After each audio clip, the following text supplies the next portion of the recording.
buenas tardes, bienvenidos y bienvenidas a Voces por la Biodiversidad, el espacio del Museo de las Aves de México, donde celebramos la riqueza natural de nuestro país y escuchamos las historias de quienes han dedicado su vida a protegerla, a conservarla, pero sobre todo a compartirla.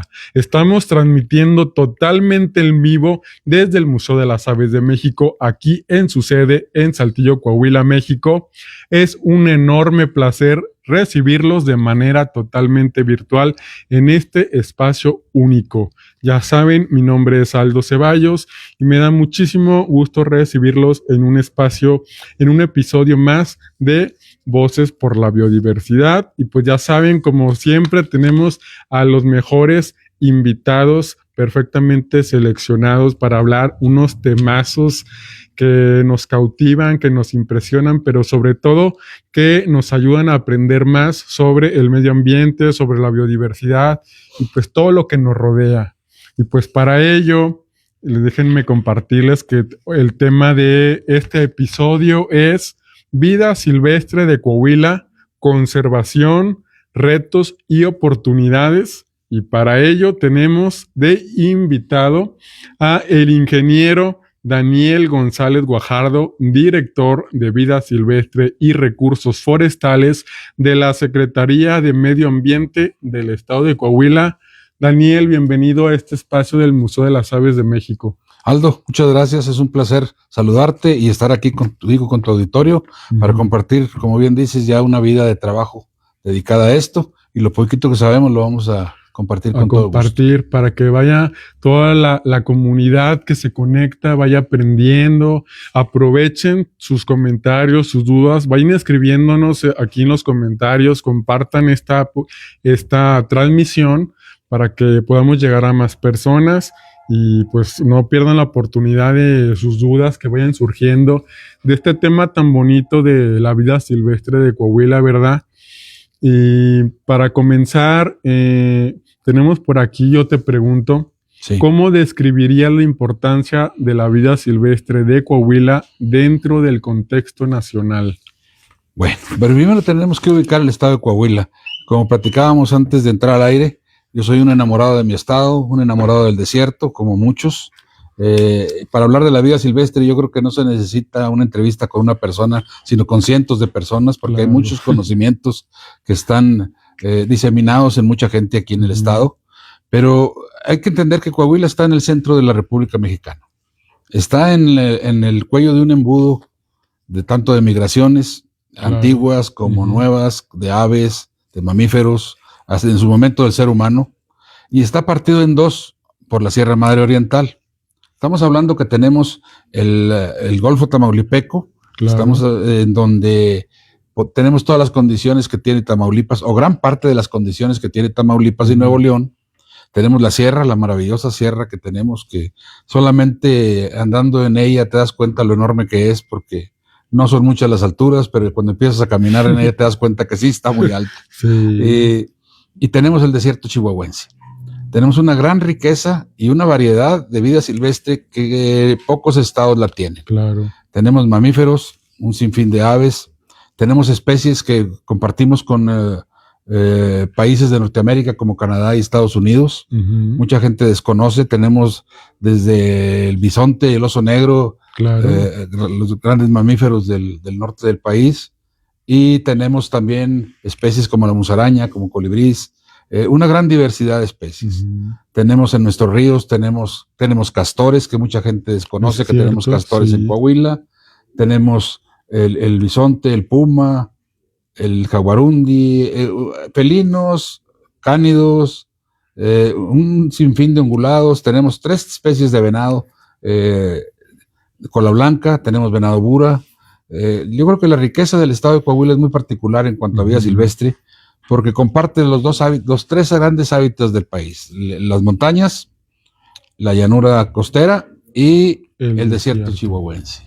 Y que digo, ahorita que nos comparte lo del desierto chihuahuense, que a veces muchas personas siento que relacionan que sea un desierto, pues no hay animales, no hay plantas, y es todo lo contrario. El desierto chihuahuense lo tenemos repleto de vida y de especies, tanto vegetales como animales. Así es.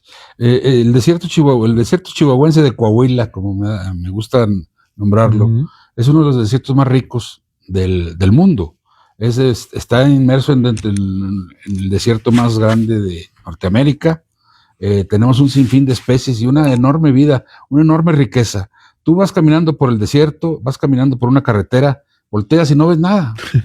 Pero es increíble que ahí en las montañas, en las laderas, vas a encontrar una vida que ni te imaginas. Claro. Como te digo, osos negros, castores, tenemos especies ya reintroducidas, algunas invasoras, pero sobre todo la fauna nativa, que podemos decir que esa es nuestra gran riqueza y nuestro gran legado. Claro. Nos han enseñado a sobrevivir en áreas duras, en áreas inhóspitas, en áreas difíciles, pero llenas de una riqueza que nada más es cuestión de buscarla para encontrarla. Es riquísimo el desierto chihuahuense. Tenemos búhos cornudos, correcaminos, tapacaminos, lechuzas, muchas aves que además las pueden observar aquí en el Museo de las Aves de México, que más adelante les voy a compartir un poco de información de este museo para quienes nos estén acompañando por primera vez, pues sepan un poquito más. Y por acá tenemos unos saludos. Nos escribe nuestro amigo José Dávila, Pepe Paulín, saludos al ingeniero Daniel y a ti, ingeniero Aldo. Acá estamos al pendiente y atentos en Sabinas, Coahuila. Siempre un gustazo escucharlos. Muchas gracias por escucharnos. Y apenas vamos empezando, ¿verdad? Y apenas viene lo bueno. Un abrazo, José. Él siempre nos ha ayudado bastante. Hemos trabajado de la mano en el área natural protegida que le toca conservar, que le tocó una responsabilidad bastante grande, pero la ha trabajado muy bien. De hecho, acaban de estar monitoreando aves en el conteo, que tampoco pudimos ir, pero sabemos que le echan muchas ganas y les va bien padre. Vieron muchas especies. Sí, son muy profesionales. Me lo perdí, pero bueno, será el próximo año. No pudimos ir también, pero bueno, ahí estamos al pendiente. Dice por acá la segunda pregunta: ¿qué son las unidades de manejo para la conservación de la vida silvestre y por qué son clave para la conservación en el estado? Las unidades de manejo, normalmente se les denomina UMAS. En el país hay varios tipos de figuras de conservación. Están las áreas naturales protegidas, ya sea federales, estatales, municipales, y están las unidades de manejo. Se llama unidades de manejo para la conservación de la vida silvestre.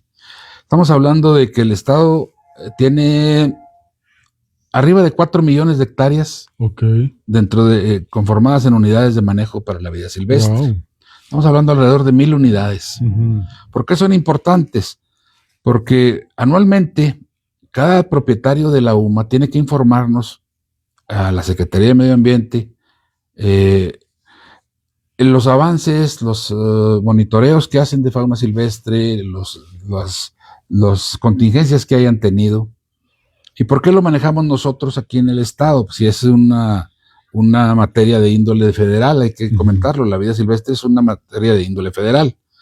Pero en 2006 se firma un convenio con la federación, en donde el gobierno del estado y la Secretaría de Medio Ambiente del estado de Coahuila firman un convenio para asumir 20 trámites relativos a la vida silvestre. Entre ellos está el manejo de las unidades de conservación, que son el eje sobre el cual se maneja ese círculo que ya platicaremos más adelante en cuanto a la conservación, manejo y aprovechamiento de la vida silvestre. Claro. Importante, ¿por qué? Porque ahorita, recordando la intervención del buen amigo Paulín, él tiene a su cargo una gran superficie en donde ha hecho muchas labores de conservación y muchas cuestiones de trabajo, pero nunca vamos a completar de personal. No, claro. Es imposible para las dimensiones del estado poder completar del personal que se requiere para realmente cuidar y vigilar y tratar de conservar y monitorear toda la vida silvestre en el estado. En las unidades de manejo se compromete el dueño de la UMA, sus trabajadores y un técnico responsable, que son los que nos mantienen al tanto de la información y están pues constantemente cuidando su predio. Puede ser un ejido, puede ser un rancho. Eso en cuanto a las sumas extensivas. Estamos hablando de predios que van desde 1,000 hectáreas, 500 hectáreas hasta 20, 30 mil hectáreas. Okay. ¿Quién las puede cuidar? Pues solamente las gentes que están ahí. Y ellos se encargan pues de cuidar que no haya cacería furtiva, de que no haya alguna contingencia o atender inmediatamente cualquier contingencia, y en colaboración con la federación, con el estado y en ocasiones hasta con el municipio. Okay. Eso nos hace que el trabajo en las unidades sea pues lo más completo posible. Claro, qué interesante todo esto. Así me gustaría comentar, en cuanto a las unidades de manejo, no son únicamente los ranchos que se dedican al aprovechamiento, a la conservación de la vida silvestre, o ejidos que se dedican a la vida silvestre en áreas remotas o en áreas abiertas del estado. Los zoológicos son unidades de manejo. Sí. Hay unos predios que se dedican al manejo intensivo de vida silvestre, entre ellos están los zoológicos, están los criaderos, están las colecciones, y está también un rubro que siempre dejamos fuera, la flora. Para nosotros es muy importante las unidades de manejo de flora en cuanto a la reproducción y conservación de cactáceas, porque es como, nosotros comparamos una especie de flora de igual que una especie de fauna. Claro. Tenemos en estatus de protección al oso negro, pero también tenemos en estatus de protección la biznaga de obispo. O sea, tienen la misma importancia biológica tanto plantas como animales. Y pues tratamos de estar. Como el peyote que está. Como el peyote, por ejemplo. También dentro de la norma 059. Sí, así es. De protección, que luego mucha gente anda ahí saqueando. Yo lo quiero de plantita, lo rescaté porque no tenía agua y me lo llevé a la casa. Pues sabemos que esas prácticas pues no son éticas, además son ilegales. Son ilegales. La extracción tanto de flora como de fauna, o cuando pasa que luego dicen, íbamos en la carretera y se nos atravesó una tortuguita y me la llevé porque pobrecita la iban a atropellar. Pues no, ¿verdad? Hay especies de tortugas que pues también están en la norma, y ya sabemos que comprar, vender y poseer las especies que están dentro de la norma 059, pues es un delito federal, ¿verdad? Así es. Entonces... Sí, cualquier actividad que realices con vida silvestre, ya sea manejo, captura, manipulación, tienes que tener un permiso. Ahorita que hablas de los rescates, yo terminé no son rescates, son secuestros. Es correcto. Estás secuestrando una especie silvestre de su hábitat natural, la estás sacando de su casa para llevártela a un lugar en el cual ni está acostumbrado, ni se va a desarrollar, va a estar totalmente estresada, y al final la vas a contaminar con enfermedades que pudieran ser zoonóticas y puedan terminar con especies enteras. Claro. O sea, el hecho de sacar una especie de vida silvestre del medio está completamente prohibido, y debemos entender toda la gente que manejarlo en ese sentido. No vas a hacer un rescate, vas a hacer un secuestro. Una tortuga caminando por la carretera, si realmente tienes el valor para atravesarte la carretera y levantar la tortuga, ponla más delante de la cerca y deja que continúe su camino. No te la traigas a tu casa. Claro, es y hablamos de tortugas, de búhos, de aves, de garzas, de un sinnúmero de especies que la gente está muy mal acostumbrada, muy bien intencionada, pero con una idea errónea de lo que es conservar una especie. Es correcto. Dice por acá, observadores de aves, Cuenca, Don Martín, excelente intervención. ¿Qué acciones se desarrollan en el tema de las especies no nativas, invasoras o exóticas? Nos interesa el rubro de las aves, aunque todos los grupos taxonómicos son importantes. Gracias. Pues ahorita más adelante justamente vamos a tocar un poquito el tema de las especies exóticas invasoras, ¿verdad? Entonces, no pierdan la oportunidad de escribirnos, de mandar sus saludos. Díganos de dónde nos están viendo, si están, de qué ciudad, de qué municipio, de qué pueblo, de qué granja, de qué, de donde nos estén viendo, porque aquí en el Museo de las Aves tenemos seguidores de México y el mundo. Qué bueno. Dice por acá, ¿qué papel juegan los gobiernos y cómo participa directamente la ciudadanía, especialmente ejidatarios y rancheros dentro de las UMAS? Como platicábamos hace rato, la participación del propietario del terreno, ya sea una propiedad social como un ejido, o una propiedad privada como un rancho, es básica. Claro. Es básica 100%. Estamos hablando de que el propietario en un predio, más 1 o 2 vaqueros, más el responsable técnico, que es una persona, un prestador de servicios, que llegan a un acuerdo de colaboración o de trabajo con el predio. Ellos son nuestro primer respondiente, son el contacto directo con el terreno, y ellos nos hacen llegar primero informes de actividades, monitoreos de especies, en dado caso llamados de alarma por alguna especie exótica invasora que haya tenido, o algún conflicto, o algún caso de alguna especie que se torne perjudicial, como también los hay, conflictos con depredadores o con ese tipo de situaciones. No nada más en esta figura de conservación se maneja la participación ciudadana, la manejan las áreas naturales protegidas, pero en esto también, en las unidades de manejo, es el contacto directo con la gente. Claro. Mínimo 2 veces al año, tenemos información que nos hacen llegar, la cual se revisa, se analiza, y luego ya se determina si es factible para algún aprovechamiento o no. Claro. Dice por acá un mensaje de nuestra directora, la licenciada Sofía Strozzi. Gracias, ingeniero, por tu participación en Voces por la Biodiversidad. Bienvenido al Museo de las Aves de México. Le mandamos un saludo y agradecimiento a nuestra directora, la licenciada Sofía Strozzi, y desde luego un agradecimiento también a todo el patronato y a todas las personas que hacen posible este tipo de entrevistas, invitados y de programas. Les mandamos un saludo y agradecimiento a todos y continuamos con las preguntas. Dice por acá, ¿qué tipo de ecosistemas y especies se ven beneficiados por este modelo de conservación en Coahuila? Se puede contestar con una sola palabra, pero hay mucho que platicar en ese sentido. Todos los ecosistemas se ven beneficiados con cualquier figura de conservación, más cuando involucras a la ciudadanía. Nosotros estamos trabajando, como decíamos hace rato, está el matorral tamaulipeco, que abarca gran parte de la zona norte y noreste del estado.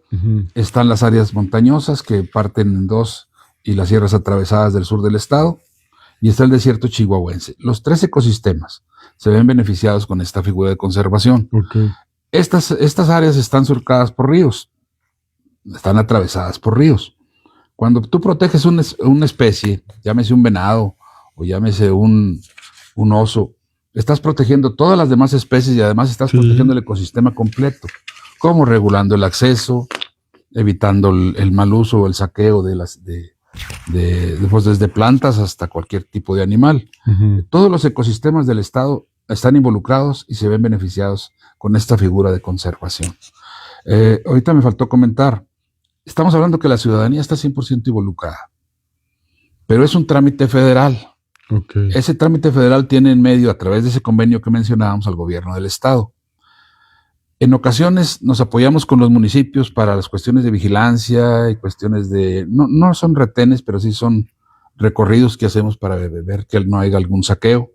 Estamos involucrando a los gobiernos municipales, a los gobiernos estatales a través de la Secretaría de Medio Ambiente y a la Federación a través de la Dirección General de Vida Silvestre, a la cual tenemos que informar mensualmente de las actividades que se están realizando. Estamos involucrando desde el gobierno federal, estatal, municipal, hasta la ciudadanía y organizaciones no gubernamentales. Hemos tenido mucho apoyo de organizaciones no gubernamentales que han estado muy involucradas en la cuestión de la conservación y el manejo de la vida silvestre aquí en el estado. Muy bien.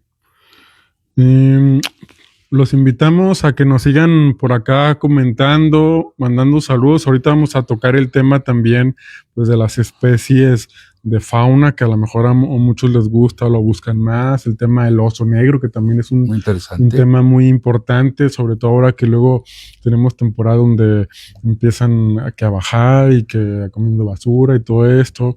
Otras especies como los bisontes y todo. Muy padre plática que tenemos que les estamos compartiendo hoy, también del guajolote, justo que platicábamos ahorita, que es una especie también muy bonita. Y bueno, regresando a las preguntas que tenemos por aquí, muchas veces se piensa solo en animales, pero ¿cómo contribuyen las humas a la conservación de la flora? Bueno, esto creo que ya medio lo tocaste, de, por ejemplo, las cactáceas. Hay pocas humas registradas para cactáceas en el estado, pero estamos hablando de que hay alrededor de 4 o 5 humas registradas en donde están reproduciendo, donde están ya comercializando cactáceas y repoblando con cactáceas. Entre ellos está el Museo del Desierto, hay una aquí en Saltillo que también está colaborando mucho con la reproducción, y hay otras en Cuatro Ciénegas, que es un grupo de señoras del ejido Cuatro Ciénegas que se dedicaron a la producción de cactáceas y están trabajando muy fuerte. Y yo creo que es una opción también de empleo y una alternativa para evitar que la gente saque cactáceas del medio ambiente y pudiera adquirir una cactácea con su procedencia legal correspondiente y poderla tener en su casa, sin necesidad del secuestro o saqueo que estamos hablando constantemente. Y por ejemplo, un vivero se puede registrar también para la reproducción y llevar a cabo este tipo de eventos. Así es. Todo. Sí, de hecho hay varios viveros registrados en donde se dedican igualmente a la producción de plantas silvestres, involucrando también cactáceas. Como te digo, están los museos, los zoológicos, los viveros, las colecciones, los criaderos intensivos, por ejemplo, de codorniz, de algunas otras especies silvestres que lo están creando de manera intensiva, y eso colabora mucho a aumentar las poblaciones de vida silvestre naturales. Porque yo tengo un vivero, digo, ya estoy aquí yo apuntando y preguntando mis dudas, ¿verdad? Sí, adelante, con toda confianza. Para saber, pues conocer, porque pues, realmente yo desconocía esto. Es un trámite gratuito. Sí se requiere un trabajo previo, porque tienes que presentar un plan de manejo en donde tú dices, oye, ¿qué voy a hacer con ellas? ¿Cómo las voy a cuidar? ¿Cómo las voy a reproducir? ¿De dónde saqué mis plantas madre? No puedes ir a un cerro y sacar una cactácea y decir, aquí la voy a reproducir. Eso sería un delito. Pero puedes comprar unas plantas madre y en base a esas empezar a reproducir a través de hijuelos, a través de semillas. Y ya puedes empezar un vivero, un criadero ya sea un criadero o un vivero de plantas. Incluso pues la colecta de semillas de vida silvestre también creo se requieren permisos, ¿verdad? Así es un trámite que no tenemos en el estado. Ese trámite no nos lo descentralizó la Dirección General de Vida Silvestre, pero es un trámite en donde tú pides una autorización para colecta de semillas. Como mencionábamos ahorita, todo manejo, toda manipulación, todo resguardo de una especie silvestre tiene que tener un permiso. Claro. Y es un permiso federal en su caso, si son una especie protegida, o un permiso estatal, si dado caso estar dentro de las que están en el convenio ese de asunción de funciones. Muy bien, dice por acá Carlos Arturo, y le mandamos saludos, que es miembro del Club de Observadores de Aves que tenemos, porque déjenme platicarles, para quienes no saben, desconocen, en el Museo de las Aves aquí tenemos un club de observadores de aves que se llama Club de Observadores de Aves de Saltillo del Museo de las Aves de México. Ya somos una comunidad de más de 70, 80 personas que mensualmente salimos a diferentes puntos a observar aves. A veces vamos que a la Deportiva, que a la Alameda, que a Presa La Rosa, a Monites, a Tulillo, cuerpos de agua que nos rodeen, Rancho Los Ángeles, muchas partes de la ciudad hacemos mensualmente salidas de observación de aves, donde fotografiamos, observamos, identificamos y aprendemos. Y quien quiera integrarse al Club de Observadores, les abrimos la más cordial invitación y bienvenida. Pueden escribirnos a científica@museodelasaves.org y decir, yo quiero ir a observar aves, no importa que no tengan experiencia, nosotros los enseñamos, tenemos binoculares, les prestamos, les enseñamos a observar aves. Entonces es una oportunidad para que vengan a acompañarnos a ir a ver el maravilloso mundo de las aves en su vida silvestre. Qué interesante, porque muchos propietarios de unidades de manejo, muchos propietarios de UMAS nos dicen que quieren diversificar su producción. Okay. ¿Por qué no hacer no un convenio, pero sí un acuerdo en donde podamos juntar a esta gente que tiene los predios? Vamos a hablar de un rancho en la Sierra de Musquis, que tiene una diversidad de aves muy hermosa, con gente como ustedes que van a observarlas. Sí. Van y dejan una derrama al predio, se benefician con una atención y con los conocimientos de la gente de ahí. Sí. Muchas veces aprendes más con el vaquero que con todos los expertos de vida silvestre. Sí, la verdad, pues invitarlos a que participen y pues escríbanos y los recibimos aquí en el Museo de las Aves de México para que vayan a observar aves, ¿verdad? Excelente. Es una oportunidad y hay personas de todas las edades. Predominan entre adultos mayores y muy mayores. Dijo por ahí un miembro del club, dijo, ya ocupamos gente joven. No importa. Digo, la verdad es una oportunidad de conectar con la naturaleza, es salud mental, te distraes, te relajas. Pues vemos paisajes preciosos. Sí. El desierto es precioso. Es hermoso. Es hermoso. Ahorita, antes de iniciar la transmisión, que te contaba de cuando estuve trabajando en la selva lacandona, que yo de niño, mi sueño era ir a la selva, porque pues quizá este concepto de que mucha vegetación verde, mucha agua, y la verdad llegué muy emocionado y es una cosa espectacular. Sin embargo, estando ahí dije, mis desiertos no los cambio por nada. Ahora, los contrastes. Estamos hablando que puedes estar en la tarde, en la mañana, caminando sobre arenales. Sí. Subes la sierra y estás caminando en una alfombra de hojas alrededor de pinos de encino, pinos y encinos, hojas de todos colores. Coahuila es diverso. Puedes estar en un río y a escasos kilómetros estás en el desierto, dunas, montañas, riscos, cañones. No le envidiamos a ningún paisaje que haya en ninguna otra parte del mundo. Y unos atardeceres rojos preciosos. Hermosos atardeceres. Así del desierto con sus ocotillos en floración y... Los atardeceres más bonitos. Estar sentado fuera de tu casa de campaña y ver las estrellas sin levantar la vista. Es hermoso. O sea, puedes ver las estrellas directamente en el horizonte. Es hermoso nuestro estado. Sí, la verdad. Apreciemos nuestro desierto. Así es. Lleno de vida. Dice por acá Carlos Arturo, ¿cuánto tiempo demoran en dar resolución a trámites de colecta de germoplasma? Requisitos, datos importantes y los pros y los contras de esta actividad. Ese es un trámite federal. Ese tendría que hacerse ante la delegación de la Secretaría de Medio Ambiente y Recursos Naturales de Coahuila. Lo mandan a México, a la Dirección General de Vida Silvestre, y ellos resuelven si la autorización o no, con una serie de requisitos. Con todo gusto les puedo hacer llegar la información. No es un trámite que manejamos en el estado, pero lo puedo checar con todo gusto y se los hago llegar. Atendida su duda, Carlos Arturo. Muchas gracias, Carlos Arturo, por compartirnos esta pregunta, duda, e invitarlos a todos los que nos estén acompañando en este momento para que no pierdan la oportunidad de hoy que tenemos aquí al experto en vida silvestre de Coahuila y que apasionado, que tiene además mucho tiempo trabajando en esta área tan bonita, ¿verdad? Que le platicaba también ahorita cuando llegó, que le digo, no, ya hace como más de 15 años que me tocó por ahí irlo a visitar cuando yo era estudiante de la Narro para lo de la tesis.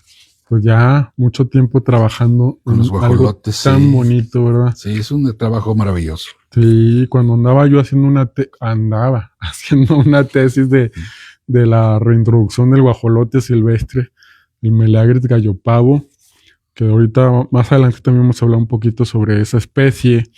Y dice por acá,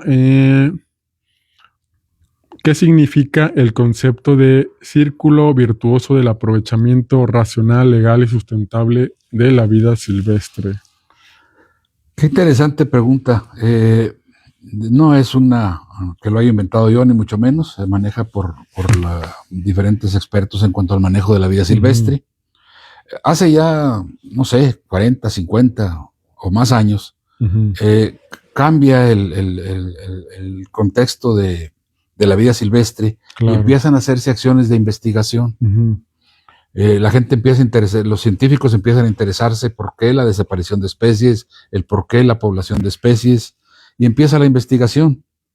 Aunado a esa investigación, que es el inicio del círculo, viene la legislación.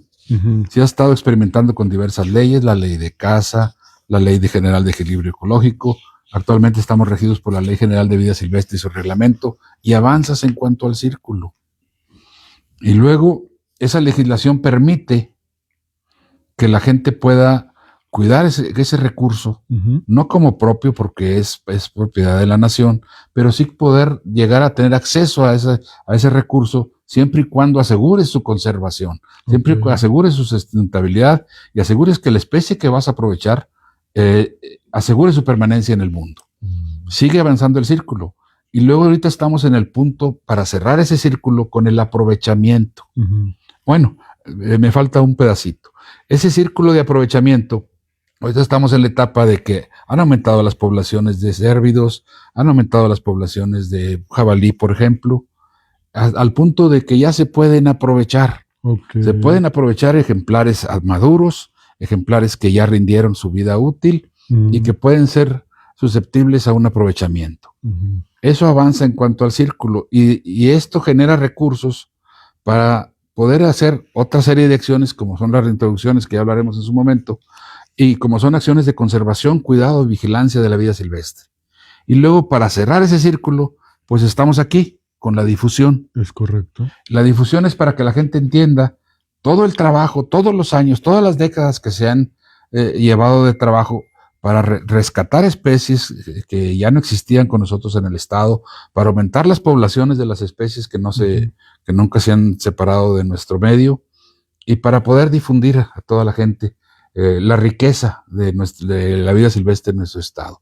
Eso es lo que nosotros llamamos un círculo virtuoso, en donde empieza y continúa con la investigación. El aprovechamiento te trae más investigación, te trae más difusión, lo cual te trae modificaciones a la ley, y continúa trabajando el círculo dentro de un modo de asegurar la permanencia de la vida silvestre en este mundo. Qué interesante. Muy interesante, me parece fabuloso. Realmente desconocía este concepto y hoy lo estoy aprendiendo aquí con el ingeniero Daniel González, que nos tiene atónitos con toda esta información tan padre yo creo que es la pasión la que nos lleva a platicar. Toda esta pasión que trae en la sangre, que nos comparte. Dice por acá Marijose Rodríguez, saludos Daniel. Dice Guillermo Valderas Vega, excelente charla. Dice por acá Carla Benítez. Bueno, un comentario muy largo, ahorita lo vamos leyendo. Y dice por acá, ¿cómo puede el aprovechamiento bien manejado convertirse en una herramienta real de conservación y desarrollo local?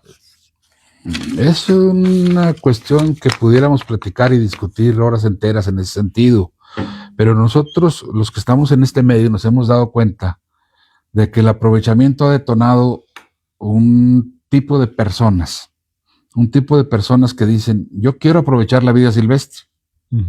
¿Qué necesito para aprovechar la vida silvestre?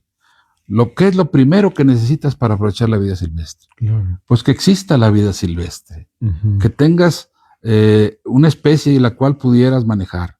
Y para poderla manejar y aprovechar, tienes que asegurar que sus poblaciones estén sanas. Esa búsqueda del aprovechamiento nos trae como consecuencia que la gente cuide su predio, cuide el hábitat, cuide el ecosistema y cuide la especie que quiere aprovechar, llámese una cactácea, llámese un venado, llámese un jabalí. Para cuidar esa especie hace lo que llamamos el efecto sombrilla. Yo cuido esa cactácea y a la vez estoy cuidando todo lo que la rodea. Cuido ese venado y estoy cuidando todo lo que lo rodea, tanto como animales más pequeños como animales más grandes. Eso nos ha traído un estatus de conservación cada vez mayor. Bueno, estamos hablando de un estado difícil, con condiciones difíciles, ásperas, duras. No es lo mismo con estados que cuentan con más facilidad de lluvias, que tendrán otros problemas, pero nosotros tenemos que convivir diario con la sequía. Sí. Es una constante en nuestro estado, a veces más, a veces menos, pero en las condiciones que se manejan en el estado, hemos visto acciones de conservación que no se ven en ningún otro estado. El estado de Coahuila tiene un índice de conservación de estado de sus ecosistemas de los más altos que existen. Impresionante. Dice por acá Carla Benítez, pregunta que qué organizaciones, a qué organizaciones de vida silvestre pueden acudir para el rescate de aves silvestres aquí en Coahuila.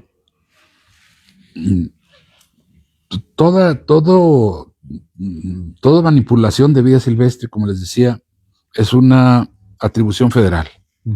Lo que se tiene que notificar cuando encuentres un animal, llámese un búho que tenga una ala quebrada, como ya se ha dado el caso, que tengas una garza que esté atrapada, tienes que notificar a Profepa, a la Procuraduría Federal de Protección al Ambiente.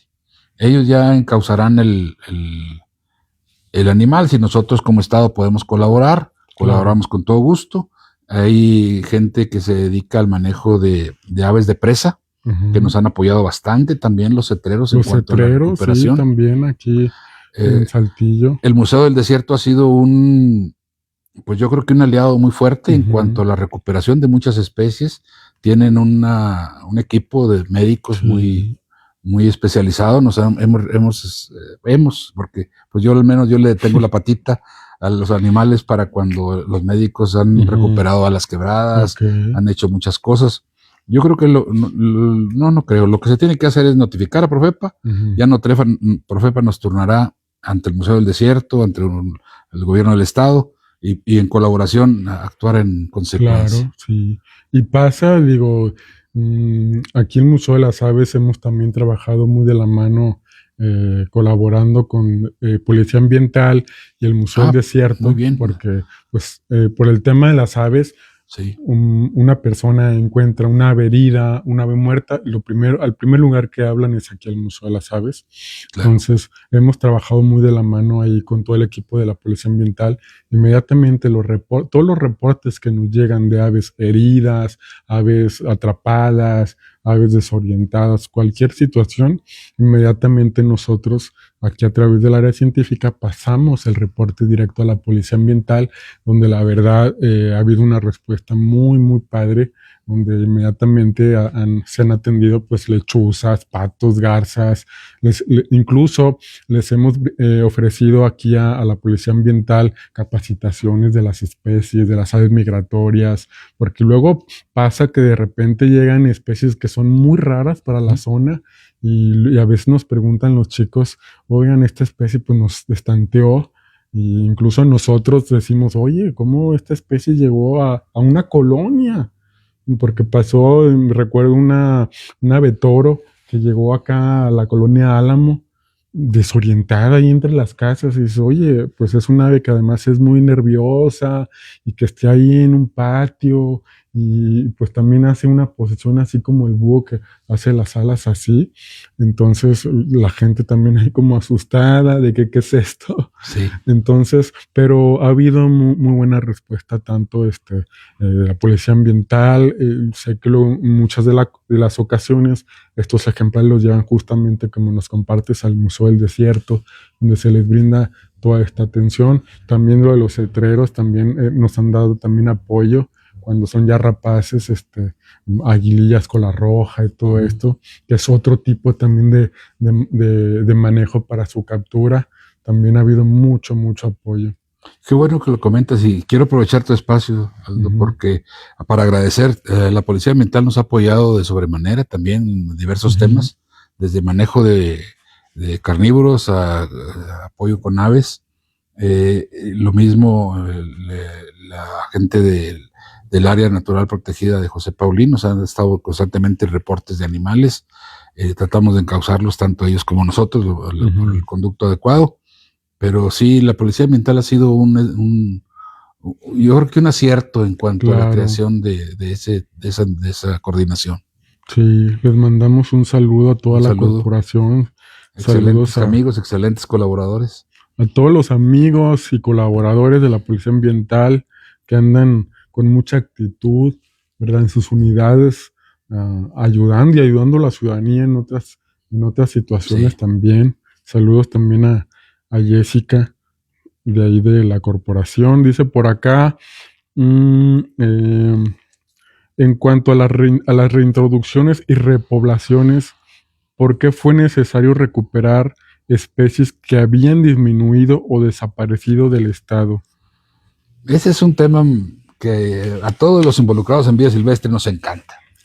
Todo lo que es reintroducir, repoblar, pues a todos nos apasiona, nos encanta. Estamos hablando de varias especies que se han que desaparecieron en su momento del estado de Coahuila. Podemos hablar de los berrendos. Los berrendos, todo el desierto chihuahuense hasta el municipio de Parras de la Fuente, hasta todo lo que es parte de Ramos Arizpe, desapareció. Ahorita voy a hacer a grosso modo los porqués. El bisonte, que el bisonte pues llegaba hasta Zacatecas, igualmente desapareció del estado. Y el borrego cimarrón. Estamos hablando de los llanos dominados por el berrendo, el bisonte, y luego las cumbres de la sierra coronadas por los borregos cimarrones. ¿Por qué desaparecieron? Mucha gente dice nada más cacería furtiva. Sí, la cacería furtiva es algo que tenemos que eliminar con todas nuestras fuerzas pues yo creo que del mundo, porque sí contribuye mucho a la desaparición de las especies. Pero más que nada la fragmentación del hábitat. Son animales que estaban acostumbrados a recorrer grandes distancias, a tener sus migraciones locales en donde se acababa el pasto en un lugar, caminaban hacia otro y caminaban hacia otro. Cuando llegaban a un cierto punto, ya el área que habían dejado ya estaba otra vez en condiciones y tenían un movimiento constante. Llega la fragmentación de hábitat, empiezan las cercas, empiezan a detenerse y empieza a haber problemas de enfermedades y de falta de desplazamiento. El ganado doméstico, el mal manejo del ganado doméstico, porque el buen manejo del ganado doméstico, el ganado puede ser una herramienta también de conservación. Claro. El buen manejo del ganado como herramienta de conservación es muy importante.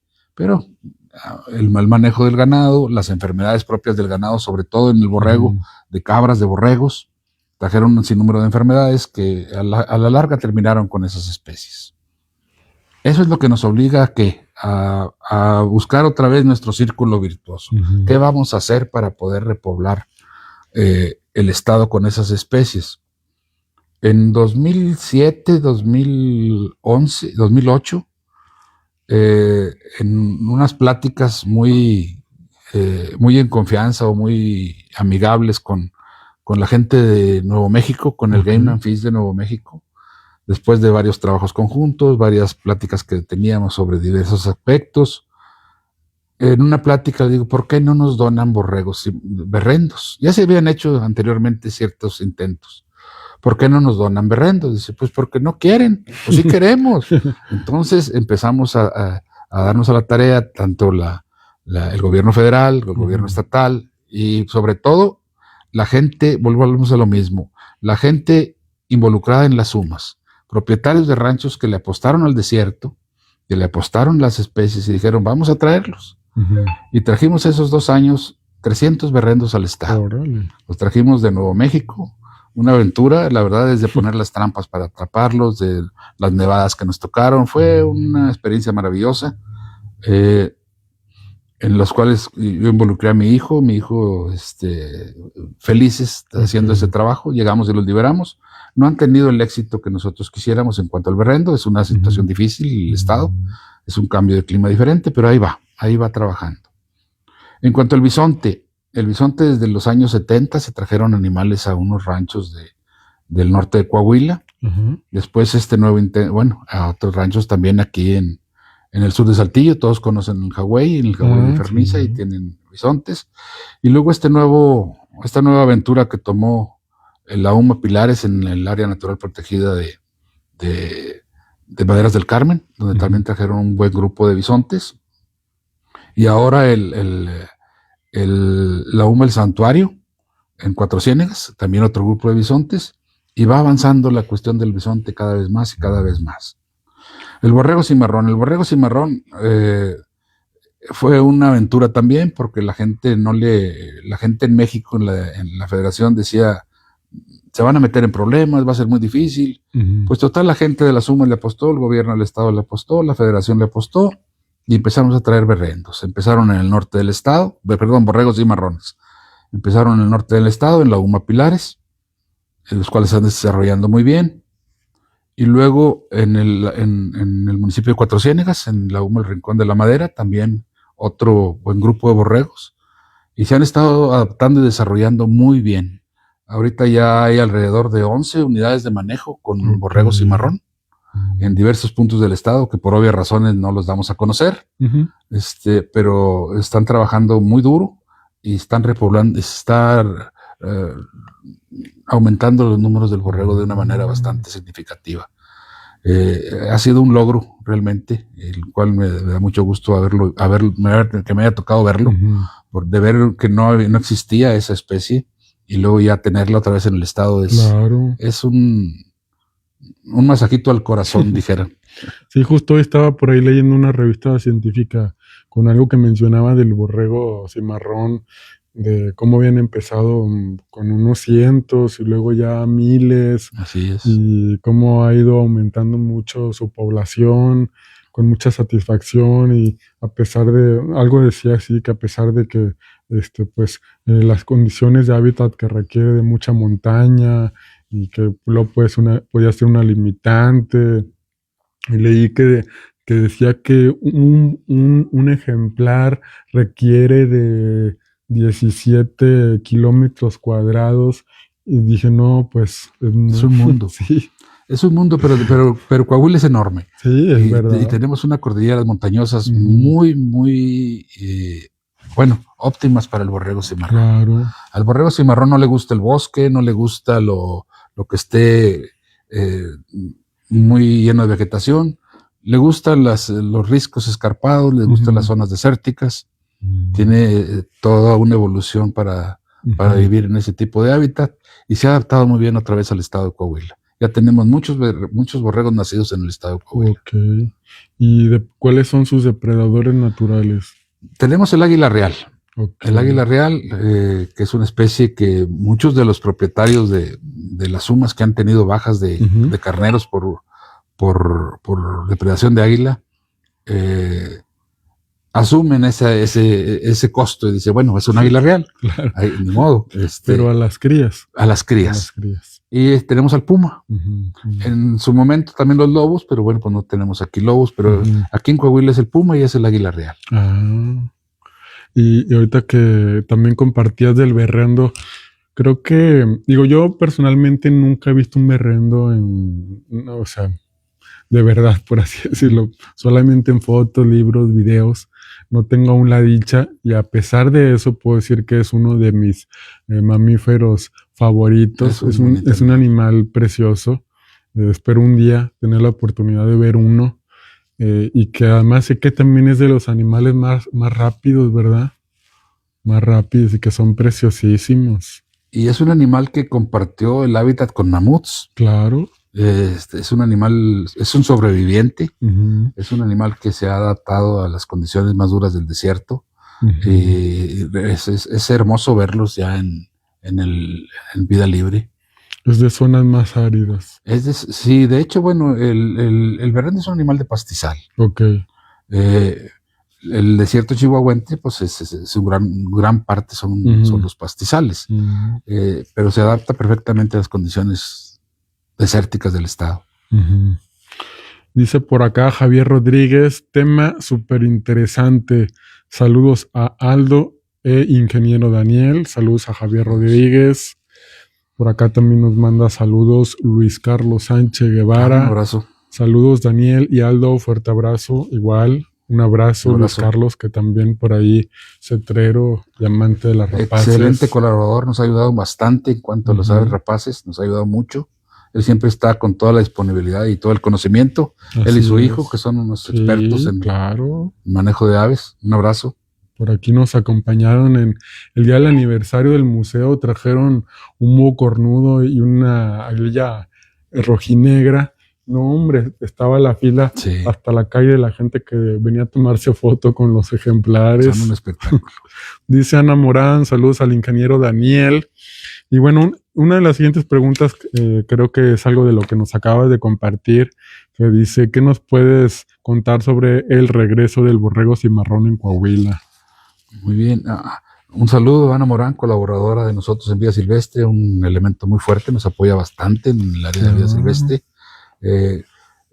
Digo, somos pocos, pero con personas así, con esa pasión de colaboración, le agradezco el apoyo a Ana. Un saludo. Saludos a Ana. El borrego, no sé si quiere retomar el regreso del borrego cimarrón ha sido uno de los, pues yo creo que éxitos de conservación que podemos presumir en el estado de Coahuila. Ya tenemos ahorita, como les decía, 11 unidades de manejo, 11 UMAS con borrego cimarrón. En diferentes etapas, el borrego cimarrón o las especies que se reintroducen, no llegamos como si fuera una película de Discovery Channel y soltarlos en el medio ambiente para que se salgan y se reproduzcan. Claro. Tienen que llegar a un lugar, un predio de adaptación, a una cuarentena, irlos vigilando, irlos checando y luego empezar a liberar. En diversas etapas ya tenemos en 11 UMAS del estado, pero 2 de ellas ya se liberaron un buen número de ejemplares. Okay. Ya tenemos alrededor de 700 ejemplares en vida libre.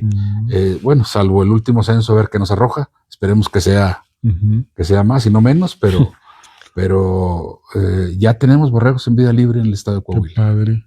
Ese es un logro que vale la pena presumir.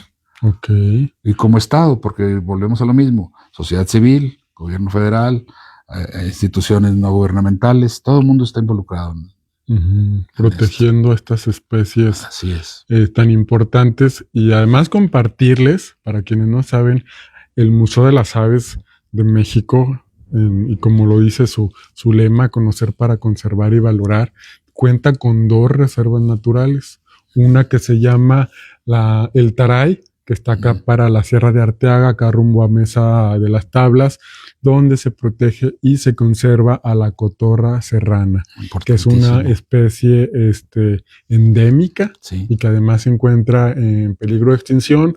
Ahí se protege una gran población de su sitio de anidación, y también tiene acá al sur de Saltillo la reserva La India, donde se protege y se conserva a una población del gorrión de Worten, que también es una especie endémica y también en peligro de extinción. Y bueno, además otras especies que viven ahí en estas zonas, de otras aves y mamíferos y todo el ecosistema que completa esta zona.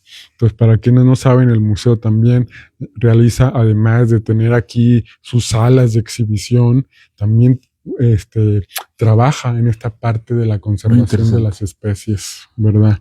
Dice por acá, quería preguntarte antes de pasar a la siguiente pregunta, por ejemplo, del berrendo, ¿cuál puede ser sus depredadores naturales? El depredador más fuerte que tenemos ahorita, que es una especie que, pues, hay mucha controversia en su existencia, porque ha sido el competidor de muchos ranchos ganaderos y de muchas acciones de reintroducción, son los coyotes. Los berrendos tienen por su biología el tener reproducción sincronizada, y como son animales de volumen, tienen todas sus crías casi al mismo tiempo. Okay. Al ser ahorita un número reducido, los coyotes sí nos están pegando bastante fuerte. A la cría. A las crías. Al adulto. Pues al adulto, por la velocidad no, pero ahorita ha habido reportes muy interesantes sobre el comportamiento de coyotes, que están actuando ya en manada, en jauría, que es un comportamiento no típico, sí, pero bastante interesante. Bastante interesante. Digo, no hay ningún estudio todavía, pero son reportes y reportes y reportes. Impresionante. Muy interesante. ¿Y en caso del bisonte, sí tiene o no tiene? El bisonte es exactamente igual, la misma situación. Ya un bisonte adulto ya no hay un animal, salvo un oso negro, algún bisonte enfermo, sí, claro, o quebrado, pero sobre todo son vulnerables por las crías, tanto coyote, puma como oso negro. Muy padre. ¿Y qué nos puedes compartir sobre la reintroducción del venado bura? Fíjate que el venado bura está muy interesante porque es el venado del desierto. Es el venado que se reproduce anteriormente en toda la parte del desierto chihuahuense de Coahuila. Ha desaparecido de la parte sur del estado. Lo encontramos en la parte norte de Cuatro Ciénegas, Campos, Sierra Mojada, Acuña, en donde hay poblaciones cada vez más abundantes. Esperemos que así siga la tendencia. Estos años de sequía habrá que checar nuevos monitoreos, actualizar monitoreos. Ha habido reintroducciones hacia las zonas de San Buena. Trajeron un grupo de bisontes de Acuña, de venados bura de Acuña a ranchos de San Buena, en donde han tenido éxito. Hay un proyecto que queremos después más adelante platicar sobre hacer reintroducciones en las áreas más al sur de Cuatro Ciénegas. También ya se hizo un poco de reintroducción, para buscar áreas de Parras, áreas del sur del estado, para en un futuro ver la posibilidad de reintroducir el venado bura en las áreas del sur del estado. Es un venado muy buscado por los cazadores. Desgraciadamente no hay el personal suficiente ni para poder vigilar o cuidar como quisiéramos todas esas áreas extensas. Claro. Sujeto al furtivismo, sí. Hay que tener estamos muy al pendiente todos sobre eso. Pero es una especie muy carismática, es un venado más grande, es un venado muy bonito. Y es el venado del desierto. Sí, muy bonito. Sí, muy interesante. Dice por acá, ¿qué importancia ecológica y cultural tiene el guajolote silvestre dentro de los esfuerzos de la recuperación?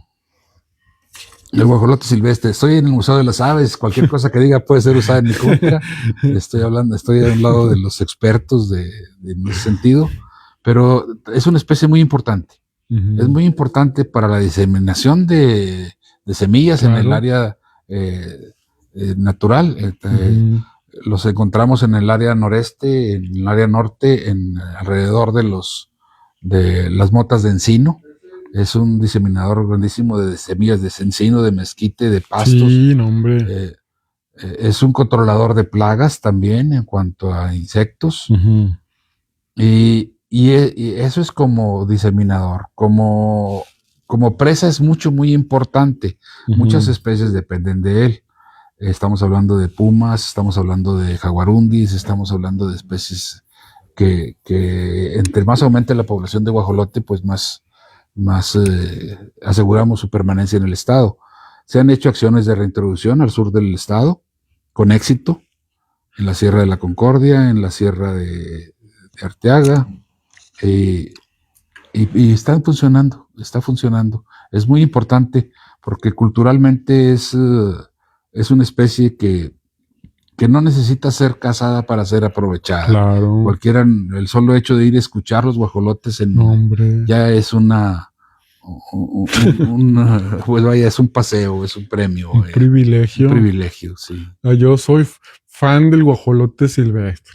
Y ahorita que te platicaba antes de la transmisión de cuando andaba haciendo mi tesis con esta especie, desde ese momento quedé enamoradísimo de la especie. Y la verdad, ahora que estoy aquí en el museo y pues que he ido conociendo más aves, no deja de ser de mis especies favoritas. Es una ave muy, muy bonita, muy su vuelo y sus colores y su reproducción, como desde que están pollitos ya tienen unas habilidades impresionantes para subirse a los árboles. Y es una especie fabulosa. Es una especie muy fuerte. Muy fuerte. Muy fuerte, sí. Y el hecho de ser parvada, iba a decir ser familia, pero a cierto punto la protección de los machos con las hembras, de las hembras con las crías, es una especie muy, muy interesante. Sí, muy bonito el guajolote, Milagres, gallo pavo. Pasando a otro tema, ¿qué son las especies invasoras y por qué representan un problema serio para la vida silvestre nativa? Esa es una pregunta muy, muy buena, muy interesante, y un dolor de cabeza para la federación, para el estado, para los mismos propietarios de los ranchos. en donde tenemos hay varias especies. En los ríos tenemos, por ejemplo, ya cada vez más presencia de pez diablo. Se están haciendo acciones. Sí. José Paulín ha estado trabajando muy fuerte en el área natural protegida sobre control de pez diablo. Tenemos los perros ferales. También, los perros ferales es un problema muy fuerte. Yo creo que en las áreas aledañas a las ciudades, en las áreas de la sierra, en las áreas rurales, se está convirtiendo cada vez en un problema más fuerte. Muchas veces por personas bien intencionadas que creen que soltar un perro es soltarlo a la naturaleza y va a ser feliz.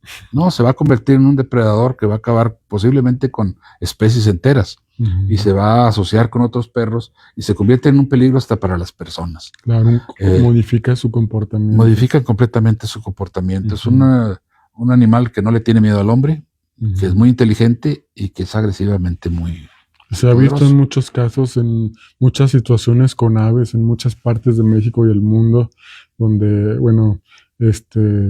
cazando especies flamencos, garzas y todo, o sea, aves que no es su depredador natural y terminan en garras de estas jaurías. Así es. De perros ferales. Atacan ganado, atacan aves, consumen crías, huevos, aves grandes, venados. Ya es un animal muy fuerte, muy poderoso y que debemos de tratar de erradicarlo. Claro. Erradicarlo de los ecosistemas y hacer conciencia con la gente. No suelten a los perros al medio silvestre. Claro. Están provocando un problema completo, una traumatización del perro porque pues está dejando su hábitat natural y luego convirtiéndolo en un depredador muy dañino para el ecosistema. Otro que tenemos que también es un animal muy inteligente, altamente adaptable, es el marrano feral. Okay. El marrano feral ha estado pues llegando del sur de Estados Unidos a México desde hace muchos años y también ha sido liberado por gente que consideraba que podría ser una buena opción de cacería o de cuidado o de manejo. Y ha estado avanzando exponencialmente en todo el estado. Cada vez tenemos más y más avance en la cobertura estatal. Se han estado haciendo acciones de control. Nosotros como estado expedimos permisos de control tanto para perros ferales como para marranos alzados. Es un permiso anual que no tiene ningún costo para que el propietario del rancho pueda pues tratar de erradicarlo y apoyarnos en esa labor, que es una labor titánica, la verdad. ¿Qué le puede faltar a Estados Unidos con todo el equipo, helicópteros, armas de repetición y no le han podido hacer nada? Nosotros estamos también trabajando estamos batallando mucho con esas especies. Justo pregunta por aquí, Laura, ¿qué tan común es el ataque de jabalís a humanos si se les respeta? No tenemos conocimiento que haya habido un ataque de jabalí a seres humanos en el estado. Okay. ¿El jabalí viene siendo el pecarí? Bueno, no sé si sea el jabalí, la gente usa el término de jabalí para el marrano alzado, que no es más que el marrano doméstico que se hizo silvestre, o el pecarí de collar. El pecarí de collar es una especie muy diferente al marrano alzado. Claro. En ambos casos no hemos tenido casos de ataques. Es un animal que si no lo molestas, pues no te ataca. Claro. Hablando del pecarí. Hablando del marrano alzado, se han reportado casos en Estados Unidos de ataques a personas, pero nosotros no hemos tenido ese caso todavía. ¿Qué dicen por acá? Preguntan, en el área centro de Coahuila, ¿a quién acudir para el reporte de animales lastimados? Muy buena pregunta. Hay personal de la Profepa. Pueden hablarnos directamente a nosotros, a la Oficina de Gobierno del Estado, y nosotros encauzaríamos la solicitud de apoyo. Estamos tratando de coordinar o buscar gente para poder hacer un área de resguardo en el área centro del estado, ya sea una UMA para rescate y posible liberación. Hay gente interesada, ahorita no tenemos todavía, pero hay una oficina de Profepa en Monclova, y como le digo, con toda confianza, a la Secretaría de Medio Ambiente del Estado, y nosotros encauzamos el asunto. Justo pregunta a exploradores coahuilenses, si abrimos una UMA en Monclova, ¿debe ser exclusiva para flora o fauna o puede ser ambas? Actualmente propagamos plantas nativas, pero nos llegan muchos reportes de aves migratorias dañadas. Bueno, para ampliar el comentario, sería bueno que se pusiera en contacto con nosotros en la Secretaría para ver si se puede. Nosotros le apoyaríamos en cuanto a pues la asesoría y el cómo registrar una UMA para rescate, restauración y posterior liberación a vida libre de, pues posiblemente de aves. Y sin problema puede hacerse también para cactáceas. Sí. Órale, qué padre, sí. Hombre. Ya me voy a ir yo también de rescatista. Nomás sí, insisto, no confundan el rescate con el secuestro. Exacto, claro. La vida silvestre tiene su ritmo y se mueren animales silvestres. Sí. Claro que se mueren animales silvestres. ¿Por qué? Porque es, si no se mueren animales silvestres, van a sobrepasar su capacidad de carga y al final se van a dañar todos. O sea, hay un ciclo y hay unas condiciones que se tienen que respetar. Se tienen que respetar. Claro que si vemos un animal dañado por el ser humano, pues el mismo ser humano tendríamos que ver la manera de remediarlo. Pero si se lo va a comer un coyote, que se lo coma. Es lo que tiene que pasar y es lo que debemos de comprender, que la vida silvestre es ruda y es difícil y evitar el secuestro de animales de las zonas silvestres. Exactamente. Dice Lorena Pérez Sánchez, bueno, también le mandamos un saludo, qué interesante charla, gracias ingeniero Daniel, gracias Aldo, gracias al Musabe, una inquietud cuando usted menciona que al cuidar una especie cuidamos a todas, considera que el trabajo de instituciones ha influido en que hoy veamos tantas especies de aves, incluso dentro de la ciudad. Esto se debe a que Saltillo aún conserva áreas más naturales o a que realmente ha habido un impacto positivo de las acciones de conservación y mayor respeto hacia la vida silvestre. Muy interesante pregunta, gracias por esa pregunta, porque sí, ha sido una conjunción de situaciones. La gente cada vez más tiene más conciencia, o al menos más intención de cuidar. Muchas veces en el cuidado, insisto en lo de los secuestros, hace cuestiones que no debiera de hacer, pero ya hay el interés por proteger. Claro. Anteriormente las áreas rurales eran dedicadas a la ganadería, únicamente dedicadas a la ganadería y a la agricultura, en donde especies silvestres pues llegaban a ser en ocasiones un problema. La gente cada vez está teniendo más educación, más conciencia, y tanto las acciones de capacitación de organizaciones no gubernamentales como la difusión que se está haciendo ha tenido bastante impacto en la conservación, creo yo. Hemos cambiado nuestra manera de ver la vida silvestre en el estado. Dice por acá el borrego berberisco. Buen punto. Y las palomas también son mencionados como invasoras. ¿Qué efectos tienen sobre la fauna local? Vamos a ponerlo en un sentido de que cualquier especie reintroducida o liberada en un hábitat natural que no sea el propio causa algún daño.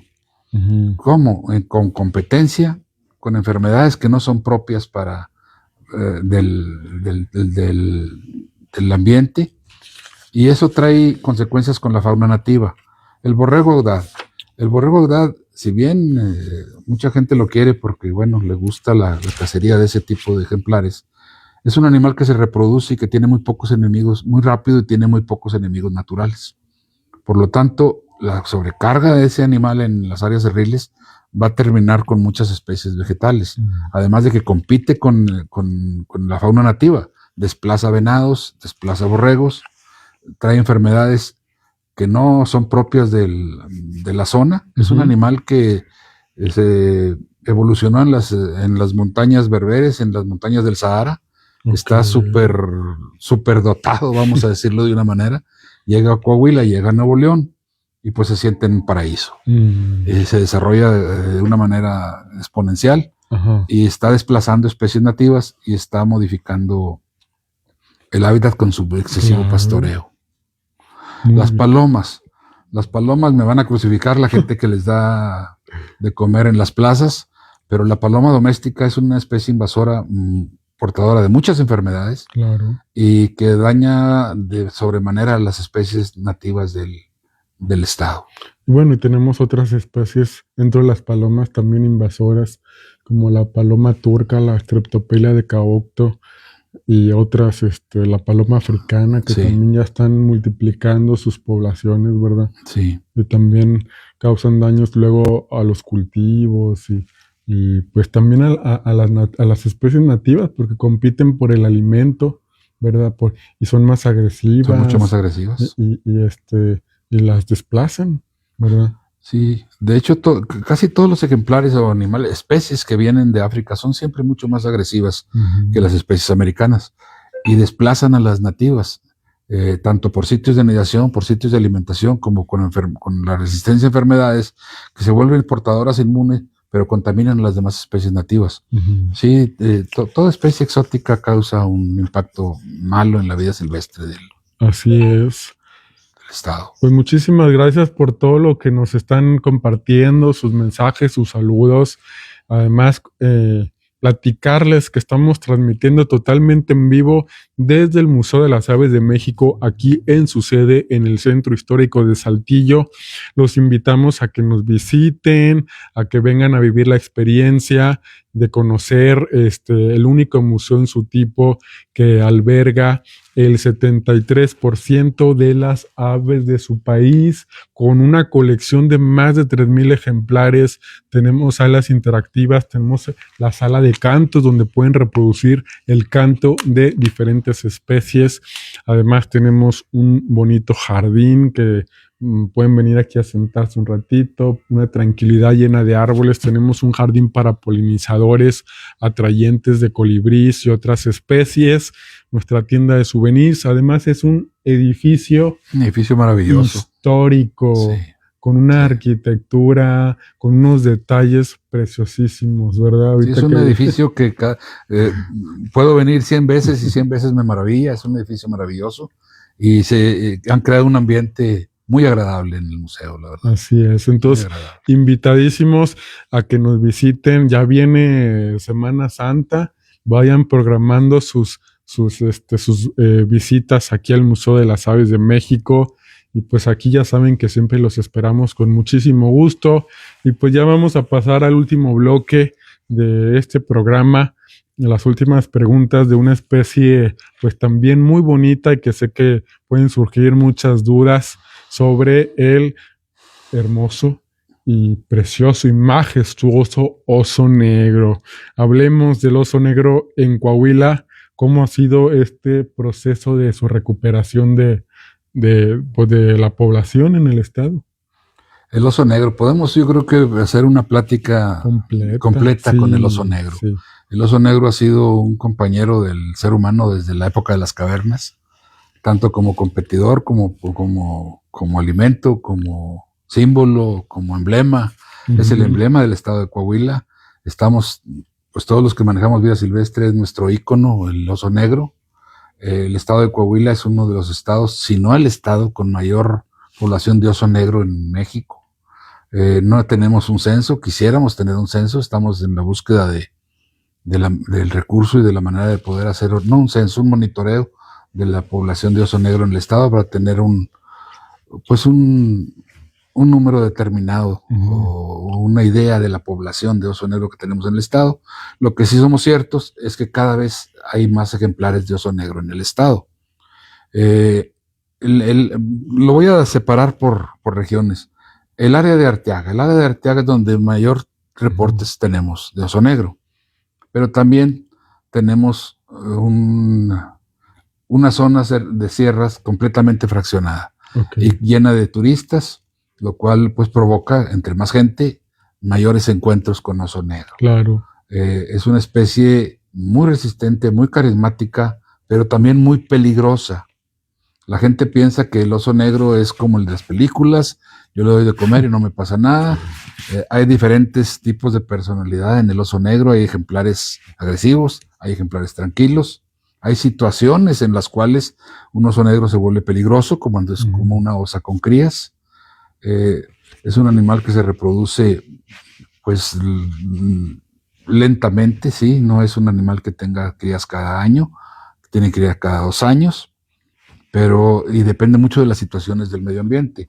En lo que tenemos trabajando con el oso negro, que es desde 2007, 2008, que empezamos pues atender los llamados de apoyo de la ciudadanía en cuanto a que un oso me afectó mi cultivo, que un oso se comió mis borregas. Nos hemos dado cuenta que la población va cada vez en mayor aumento y la gente tiene la conciencia cada vez más del reporte. Hablábamos de que anteriormente teníamos oso negro en la Serrería del Burro y en la Serrería de Arteaga, y una breve hilito en el corredor intermontano. Ahorita hemos tenido reportes de oso negro en todo el estado, salvo 2 o 3 municipios que no hemos tenido reportes, no que no haya presencia de oso negro, no hemos tenido reportes. Es un animal que vale la pena tomarlo desde 2 puntos. Uno, el respeto para el animal y el cuidado con el animal. Tenemos que pasar del conflicto con oso negro a la convivencia con oso negro. Ya cada vez más vamos a tener presencia de ese ejemplar y vamos a tener que aprender a manejar nuestro comportamiento con el oso negro. Hay que capacitar a la gente, cuidar a los excursionistas en el sentido de que no dejen basura, que no les den de comer. Hay una máxima: nunca le des de comer un oso porque a la larga lo vas a tener que matar. Se vuelve, el oso negro le ofreces comida, te la acepta, primero con recelo, después te la acepta de buen gusto, después te la va a exigir. Y es un animal muy fuerte, muy poderoso, que debemos estar orgullosos de él, pero debemos de guardar su distancia. Él debe estar en su lugar y nosotros en el de nosotros. En la ciudad de Saltillo tuvimos 2 años con muchas incidencias. Han estado bajando un poco las incidencias en el área de Saltillo, pero hemos seguido con incidencias en el municipio de Arteaga, de Parras de la Fuente, de General Cepeda, de Monclova, de Cuatro Ciénegas, de La Madrid, y hemos tenido casos de atropellamientos y casos de encuentros con oso negro, que para mí es una muy mala noticia un oso atropellado, pero no es un mal síntoma. Quiere decir que ya tenemos más ejemplares de oso negro que ya se están moviendo, se están trasladando, y en sus movimientos, pues desgraciadamente se topan con carreteras, se topan con ciudades, lo cual genera conflictos. Claro. Vamos a tener que hacer más acciones de difusión, más acciones de capacitación, de concientización, pero sobre todo enseñarnos a qué hacer cuando veas un oso, qué hacer cuando alguien te reporta que anda un oso cercas, o qué hacer cuando voy al campo, qué hacer cuando voy de excursión, qué hacer en mi rancho, qué hacer en mi cabaña, qué hacer en la periferia de la ciudad. Claro. Nos encontramos Lomas de Lourdes, Teresitas, todas esas zonas que han sido visitadas y siguen siendo visitadas comúnmente por oso negro. La calle de Otilio González, también hemos tenido encuentros, pero casi todos son provocados por malas prácticas humanas, la verdad. Malas prácticas. Atraídos por la basura. La basura, alimentos, contenedores, desperdicios,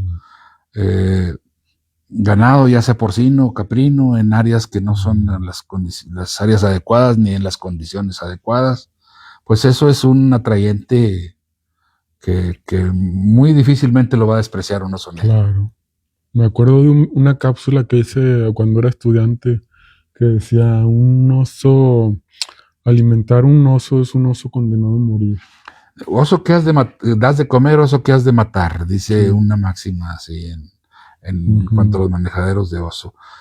Tú lo acostumbras a comer y lo vuelves un peligro. Sí. Y es un animal que pues no lo detiene cualquier puerta, no lo detiene cualquier ventana. Sí, es cierto, han destruido vehículos. ¿Por qué? Porque dejan comida dentro del vehículo. ¿Por qué? Porque hicieron una carne asada y dejaron los huesos afuera y el oso ya se acostumbró a llegar. Y si no fueron ellos, fueron los anteriores visitantes a la cabaña. O sea, nosotros mismos enseñamos a comportarse mal a las especies. Claro. ¿Y hay reportes de ataques a personas?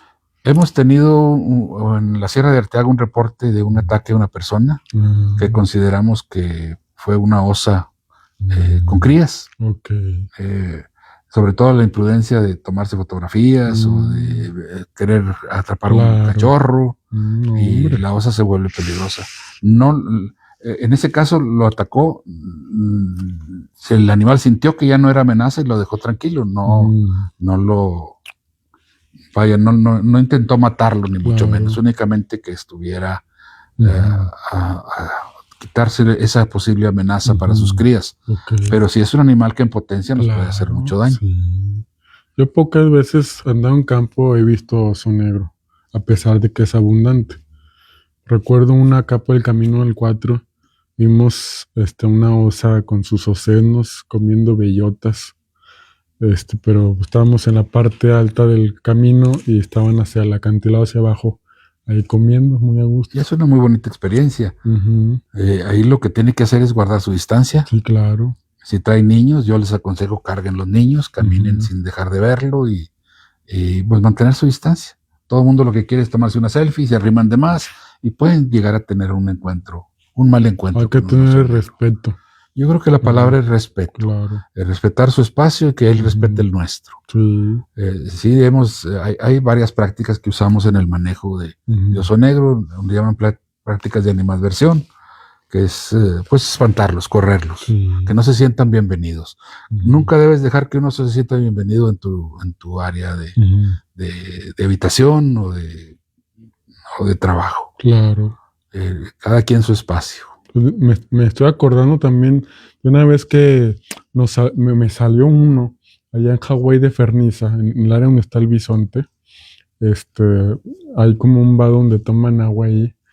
Y ahí me senté a la orilla del lago, del bebedero, y andaba yo con Daniel Garza Tobón, que le mando saludos, y andábamos pajareando, y él se metió al bosquecito, que ahí ya empieza el área de pinos, y él me dijo, pues tú aquí a ver qué aves ves. Estaba yo así sentadillo, así, y de la nada así de que, ¡ay! Aquí está. Mero frente a mí, del otro lado del estanque, un oso así, viéndome fijamente, y luego volteo yo a la camioneta y dije, no alcanzo a llegar. ¿Qué hago? Fue en ese momento, y tomando en cuenta que de estudiante yo ya había participado en muchas campañas de esto del oso y todo, en ese momento no me acordé de nada, la verdad me ganó el miedo, y nomás le grité a Daniel, hay un oso aquí viéndome. Ya como que el oso no se había percatado de Daniel.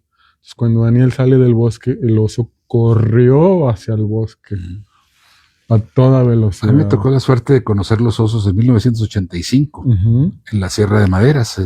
Teníamos ganado en la Sierra de Maderas. Pues la gente acostumbrada a ver un oso y lo que querían era matarlo, porque era un enemigo. No, hombre. Eso como comentaba ahorita la compañera, ha cambiado mucho. Claro. Ya la gente avisa si ven un oso cerca de su predio y ya entonces tomaremos las acciones que se tienen que tomar.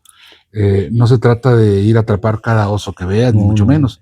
Se trata de que nos enseñemos a convivir en el hábitat con ellos. Pues el tema del oso es todo un tema que, como bien dices, podríamos estar en una sesión completa. Es una sesión completa. Del manejo, de las precauciones, de los conflictos, de los monitoreos, de la biología. Es muy completo y agradezco a todos por sus comentarios. Ya para cerrar, Daniel, algo que quieras compartirnos, algo que quieras agregar, alguna recomendación, algún consejo en general o específicamente de alguna especie, adelante. Pues yo me quedo con que la gente debemos de buscar la información para conocer la gran riqueza de vida silvestre que tiene el estado de Coahuila. Tenemos tanto especies exóticas como especies nativas, como especies endémicas. No se olviden que tenemos especies que pueden competir con cualquier especie en Estados Unidos, en Canadá. Insisto, tenemos desde castores, tenemos los grandes cérvidos, tenemos venados, tenemos bisontes, tenemos al oso negro, que es nuestro compañero. Tenemos un sinnúmero de aves que no me atrevo a meterme en ese tema porque estoy en el lugar que me van a regañar, pero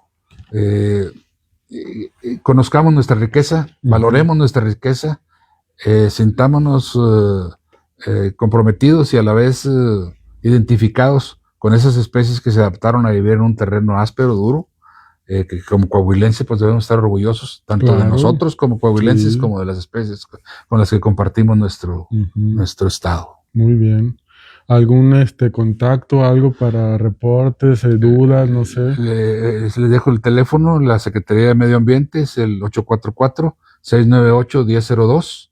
Ahí estamos a las órdenes en cualquier hora del día, cualquier cosa que necesiten, tanto para el registro de las unidades de manejo como para cualquier asesoría o en dado caso encauzar cualquier avistamiento de algún ejemplar. Muy bien, ¿no? Pues nos dejó impresionados con toda esta información que nos ha compartido durante el día de hoy, durante este episodio, y esperamos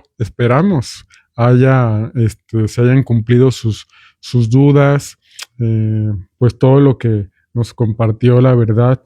Como bien decíamos, podríamos estar horas simplemente platicando. con cada especie. Cada especie es un mundo de información, tanto el guajolote, el berrendo, el borrego, el oso, sobre todo el oso, pues una especie que luego se genera mucho conflicto, como lo platicábamos con las ciudades, con las personas. Dice Javier Rodríguez, un temazo, claro que sí, con gran invitado. Pues Daniel, vamos a cerrar este episodio. Ha sido un gusto. Te entregamos a nombre del Museo de las Aves de México y de nuestra directora, la licenciada Sofía Strozzi, el reconocimiento de agradecimiento por tu participación el día de hoy en esta plática y desde luego un pequeño obsequio de parte del museo. Con mucho gusto por tu participación. Fue un verdadero placer y un honor que me hayan invitado y un verdadero placer poder compartir lo poquito que sabemos de vida silvestre en el estado. Por toda una pasión de toda una vida, ¿verdad? Así es. Pues muchísimas gracias a todos por habernos acompañado en esta transmisión. Dice por acá Alejandro Hernández, manda aplausos. Pues ya cerramos, se nos fue el tiempo muy rápido. Nuevamente, pues agradecerles que nos acompañen, que manden mensajes, que nos escriban sus saludos, que se conecten a estas transmisiones de estos invitados con temas de una gran retroalimentación. Ha sido un placer tenerlos aquí de manera virtual en el Museo de las Aves de México. Ya saben que los esperamos aquí con las salas abiertas y pues nos vemos hasta la próxima. Adiós.